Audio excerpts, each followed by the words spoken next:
कोकणातील प्रत्येक अपडेट जाणून घेण्यासाठी आजच माझे कोकणच्या सोशल मीडिया प्लॅटफॉर्मला लाईक, फॉलो आणि सबस्क्राईब करा। रायगड जिल्ह्यातल्या पेण तालुक्यातील माळवाडी आदिवासी वाडीच्या जलजीवन मिशन योजनेला 3 वर्ष होऊन देखील काम पूर्ण न केल्याने पाणी टंचाईला सामोरे जाणाऱ्या संतप्त आदिवासी बांधवांनी थेट रायगड जिल्हा परिषदेच्या उंबरडे पेण येथील ग्रामीण पाणीपुरवठा विभागाच्या कार्यालयात सोमवारी ठिय्या मांडून पाणी संकटास जबाबदार असलेल्या ठेकेदार आणि ग्रामीण पाणीपुरवठा विभागाच्या अभियंत्यांवर तात्काळ कारवाई करण्याची मागणी केली आहे।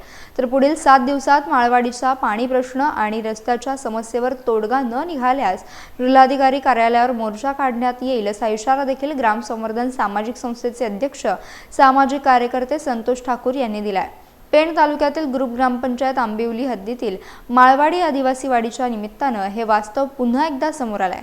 ग्रुप ग्रामपंचायत आंबिवली हद्दीतील माळवाडी या आदिवासी वाडीला आजपर्यंत शुद्ध पाण्याच्या व्यवस्थेसह रस्ता देखील नाहीये।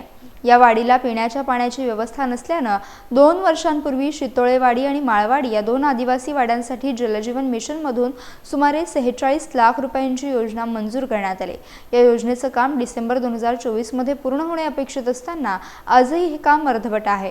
संतप्त आदिवासींनी ग्राम संवर्धन सामाजिक संस्थेचे अध्यक्ष सामाजिक कार्यकर्ते संतोष ठाकूर यांच्या नेतृत्वात सोमवारी ग्रामीण पाणीपुरवठा विभागाच्या कार्यालयात जाऊन ठिय्या मांडला। त्यानंतर अभियंता रमेश राठोड यांनी प्रत्यक्ष पाहणी करून तात्काळ पाणीपुरवठा करण्याच्या दृष्टीने प्रयत्न करणार असल्याचं सांगितलंय।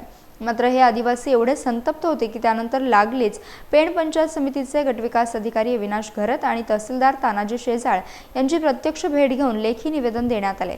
यावेळी सामाजिक कार्यकर्ते संतोष ठाकूर यांनी पुढील 7 दिवसात रस्ता आणि पाण्याच्या समस्येवर तोडगा न निघाल्यास तीव्र आंदोलन करण्याचा इशारा दिला आहे।